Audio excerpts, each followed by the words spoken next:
أهلا بكم يا أصدقائي، سأروي لكم قصتي أنا وعلاء الصغير عندما جاء وبنى بجنبي.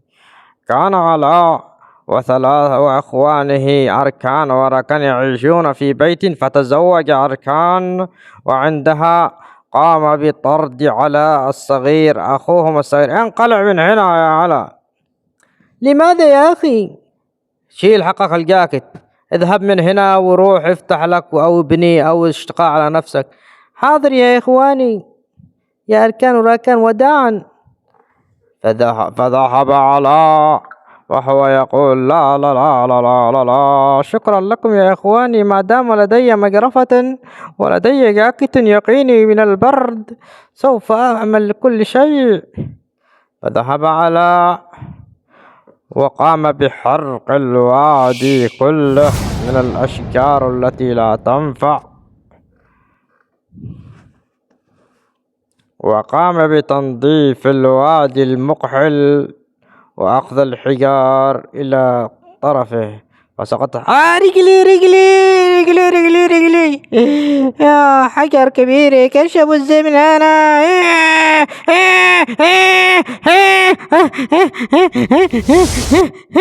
كشف الزي خليش على منتين.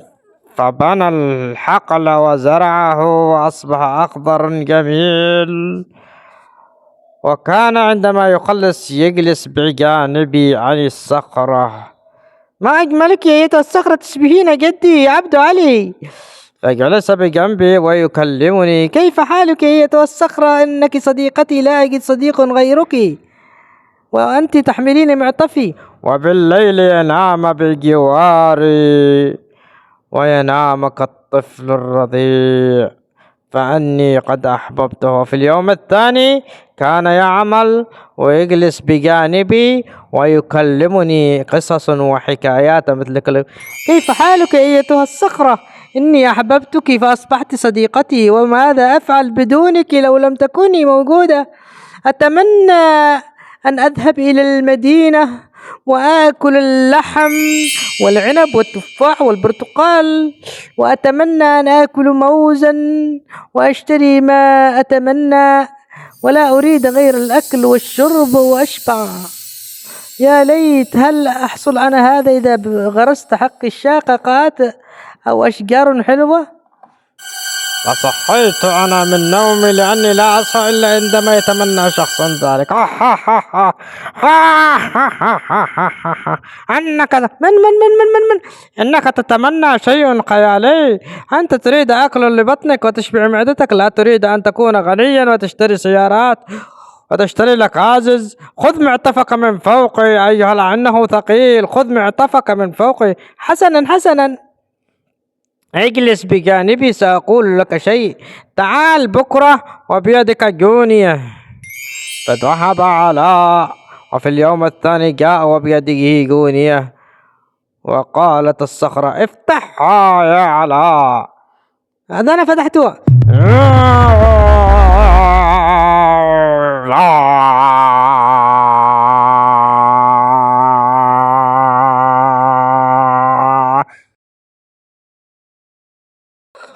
خلاص مالي، خلاص ما شقدرش ابو الزي. شكرا لك يا ايها الجد الصخري.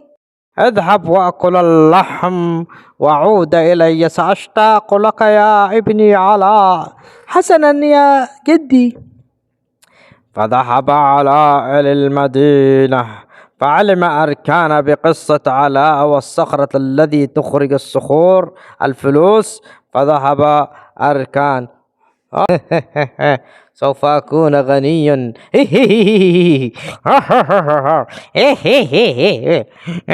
سأكون غنيا. أيتها الصخرة خرجي لي فلوس أشتي أغتني. أدي حجار وأحملك، والله لا أرقمك بالحجار. حميل حميل.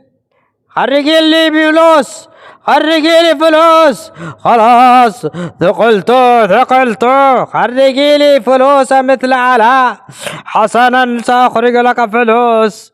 تعال غدوة بيدك جونية.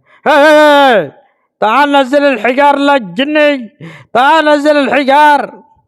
إنها ثقيلة جدا. حسنا، وأتى باليوم الصباح بالفجر انطلق هذه الجونية فأخرج الفلوس.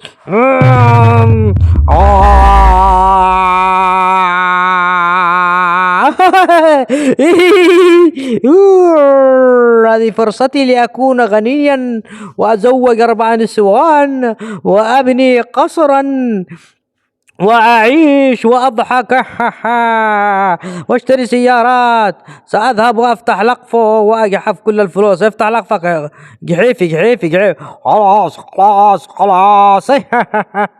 سأخذ الفلوس كلها. عندما كان يجحف الفلوس خلاص أقفلت الصخرة على يده.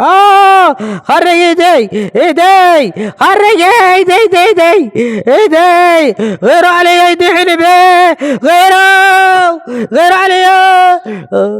وجاء الليل ولم يستطع أن يخرج يده من الصخرة. خرجوا غيروا علي ملجوا وانجيتوا.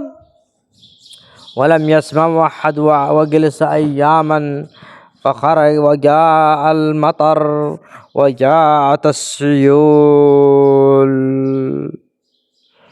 غزيرة جدا، فإذا بها تجرف الذهب المال حقي فلوسي.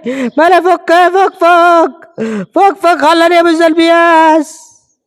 وفي اليوم الثاني فإذا الفلوس تتطاير على الوادي بأكمله وتلمع. فجاءت رمال وكبست الوادي. وانا شغير علي انا جاوي لا فك بلا خرج يدي لكني. فأتت زوجة أركان تبحث عنه وتقول أين أركان يا أركان وزوجي وأركان وينك؟ أنا جيجي يا حبيبتي. زوجي كيف حالك؟ ايدينا وين انت؟ ايدي انا بسط الصخرة قفل عليها ورجعها. والله هذه الصخرة حق البياس. الا هي والله اني كان خرجت لي بياس. اسحبيني. خلاص انا جاوي. فأكلته زوجته ويده حانبة في الصخر ويقول لا شكرا لك اسحبي يا ايدي امتطة. وجاء وجالسوا 2 سنين. فقال ماذا أفعل؟ ففكر بحيلة ماذا يفعل ليضحك الصخرة. سوف أجيب لك نكتة. في يوم من الأيام أيتها الصخرة الجميلة كان هنالك رجل صياد وابنه. وفي اليوم جاء هجم عليهم نمر فمسك الأب في فمه وأراد قتله. فأراد الولد أن ينقذ أباه فقال له أبو لا تقتله عشان يختزق الفرو وما نقدر نبيعه. فصدق الولد وقام النمر بأكل الأب. يا لغباء هذا الأب، فما فائدة الفرو إذا مات؟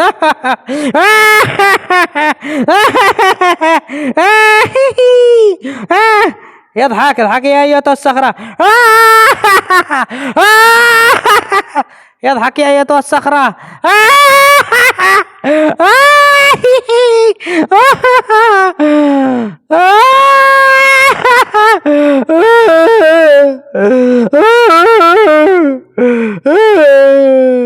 وناموا. وفي اليوم الثاني أتت زوجته وقت الثلوج. وجاءت زوجته تقول له يا زوجي العزيز لم يتبقى سوى هذا الطعام فخذ وما بش معك وتأكل. فأكل وهو يبكي أتمنى أن تكون حجرة زي هذا وأكون أفتح لقفك وأخرج فلوس من لقفك واغتني وأنت صخرة. تمام هات وزي بيسي وأنا حجر. فضحكت الحجر. ايدي افتكها. وأنت تضارب على الفلوس ولم تجد فلوسا حتى وأنت صخرة. ما فائدة الفلوس وأنت صخرة؟ ها ها ها ها أيها الأحمق. شهرب لي يا زوجتي، نهرب من عند الحجر هذه ما نشش بيها. ها ها ها ها. شكرا لك يا جدي الحجر، قد أكلت لحما وموزا وجزر بالهناء والشفاء ودانا.